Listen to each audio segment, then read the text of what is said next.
We knew this was coming. After the success of this new IP on the Wii U, Nintendo had to make a sequel for their newest and already more successful system. It's Splatoon 2 for the Nintendo Switch.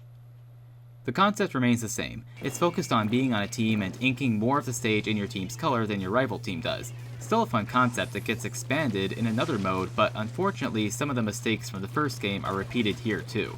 I'll point them out as I come across them. First, let's look at the presentation. It's about the same with slight improvements in the visuals. The music, voice blurbs, and sound effects are about the same as well, although I do feel like the music for the new mode is pretty cool. Now, I'm not saying the rest of the music is bad for being the same, it's unique and fitting for the game. There's just not much new in how this game presents itself. But let's dive right into what's still the main mode, online multiplayer. First of all, it's just as fun and addictive as before. In fact, to make it more fun, Nintendo added a bunch of new weapons and pretty badass specials. I particularly like the Splat dualies. Nintendo must have recognized the appeal of dual wielding in shooters. They're made even better by giving you the ability to quickly roll out of the way. There's also the jetpack, which is just as awesome. Like the original, you can visit shops to buy new weapons and clothes to improve your stats, and it has the same appeal. It's character customization with strategy. Along with these new weapons are new maps for Turf War and the returning ranked battles. These combined with returning stages make for a nice variety of stages to battle on, and the new League Battle mode is another entertaining mode for hardcore fans to get to, as you can put together a league of 4 players and battle it out online against other leagues. But, oh, don't misunderstand, this doesn't mean you can have 4 people playing on the same Switch against another similarly organized team. Everybody needs their own Switch for this game, and I'm just scratching the surface here. Let me get to the main issues with the online multiplayer first. Apparently Nintendo didn't learn from their mistakes of the first game, as you still can't change your loadouts in between matches without leaving the lobby, but you also can't decide to leave the lobby while you're waiting for other players to join. I mean, not unless you close the whole game. In fact, you can't do anything but wait during this point. What made Nintendo think this is still a good idea? Also, that whole thing of having only 2 stages to choose from each hour online? It's still here! Seriously, Nintendo, that's not a good thing. It gets old playing the same 2 maps for an hour. My last issue is the voice chat. The thing is, voice chat could have been achieved easily if they had Bluetooth headphones to sync with the Switch, or built a headphone port into the Pro Controller, and then had the voice chat options be handled in-game like in other shooters. Simple, right?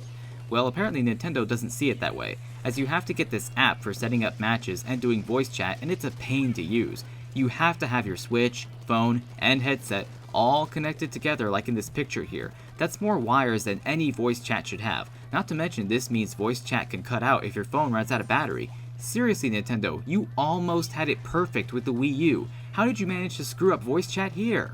What the hell were you thinking?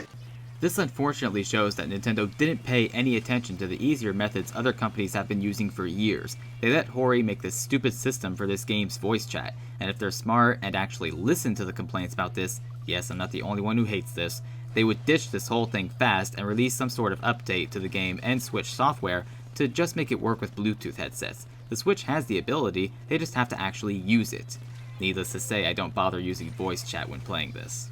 Luckily, the single player is a mode I have hardly any issues with. I know some people like to call it a glorified weapons tutorial, but I still find the single player fun and challenging. It's got some tough enemies, and the level designs are even more dynamic this time. The bosses are tougher too. It actually took me longer this time to figure out how to kill some of them, and I died several times on some of them before winning. The story is a slight continuation of the story from the first game. The Octarians are invading once again, and you have to stop them. It's a pretty basic plot with a little mystery.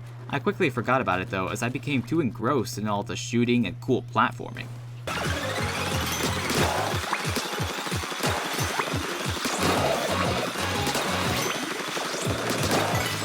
Okay, that was badass. Cashing in on the zombie craze, Nintendo included a whole new mode called Salmon Run. In this mode, up to 4 players work as a team fighting off waves of zombie-like salmonids and collecting their golden eggs. The team wins when they clear all 3 rounds by collecting enough eggs for each round. This mode is a lot of fun. There's actually a good variety of salmon enemies that attack you. Big ones, tiny ones, different kinds of powerful and sometimes downright scary boss salmonids. This game can really get intense, especially when a fog suddenly rolls in or fast salmonids swarm the island or any other expected change happens. This mode is intense and will really test the teamwork of each crew. As fun as Salmon Run is though, it unfortunately has flaws of its own. One big one is that this mode runs on a schedule, as in you can only play this mode online when Grizzco, the company sending you to these polluted islands, is hiring. Meaning unless you turn on the game when Salmon Run is scheduled to be playable, you can't play it. This makes no sense. It feels so unnecessary. Why restrict such a good mode to being only playable when Nintendo says so? Why not make it playable at all times like the main online multiplayer? If Nintendo was trying to be clever, it failed badly. And this is just so frustrating. There's no good reason for this. Another annoyance is that each scheduled 24-hour job fair, I guess you'd call it, comes with a set of 4 weapons, and in each wave it's random which of these 4 you get. I really don't like this because it often means you'll have to spend a wave using a weapon you're not good with. It would have been better to have customizable loadouts. Finally, I feel like this mode should have had an offline single player mode, just with a swarm size adjusted for a solo player. It could easily work, but it's not here. Wait, I'm not done with the game's flaws. What's the last one? Well, it's the offline local multiplayer. Splatoon finally has that. Sort of. Up to 8 players, 4 for Salmon Run, can play together in local wireless multiplayer like in some 3DS games. In these matches, the host can choose the stage and for Salmon Run, adjust the difficulty level. This is a nice touch, but do you see a problem here? The problem is that local multiplayer requires every participant to have their own $300 Switch, as there is no split screen at all. The Switch is a great system to own, but this is still a big inconvenience. Think of how much better this game would be with split screen, Nintendo. Why can't you have 4 players on one Switch in docked TV mode for Turf Wars? Make it a 2-on-2 with smaller maps, or still 4-on-4, but the other 4 players are bots, or another group of 4 connected via online. What about Salmon Run? It only goes up to 4 players anyway. This mode is begging for split screen. It would make co-op easier and more fun. Here's what I don't understand. Mario Kart 8 Deluxe handled multiplayer perfectly. It has 8-player wireless, 8-player online, and 4-player split screen plus 2-player split screen in tabletop mode. Nintendo took all the feedback the Wii U version got and made all these corrections to make MK8 a masterpiece on the Switch. So why didn't they do the same with Splatoon? I know Splatoon 2 can't have 2 players on the Switch in tabletop mode because it's a shooter, it needs all buttons. But it could easily have 4-player split screen in TV mode, at the very least for Salmon Run. This really says that Nintendo made this game far too dependent on everyone having their own Switch. And how could they, of all companies, neglect split screen in a multiplayer focused game when they themselves were the ones who perfected 4-person couch multiplayer with this? And that was about 20 years ago. Chill out, Big Wad. My apologies for the rant there. But honestly, the main things that got me to buy this game were Salmon Run and being able to play this game on the go.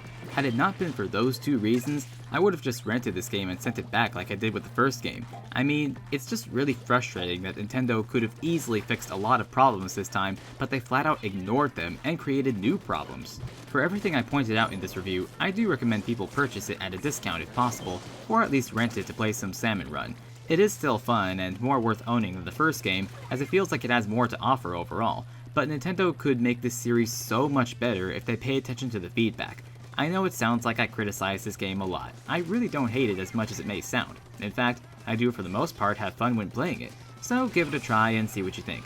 Well, that was my review of Splatoon 2 for the Switch. If you did like this review, check out my previous reviews of these Wii U shooting games, the original Splatoon and Call of Duty Black Ops 2. See you all next time.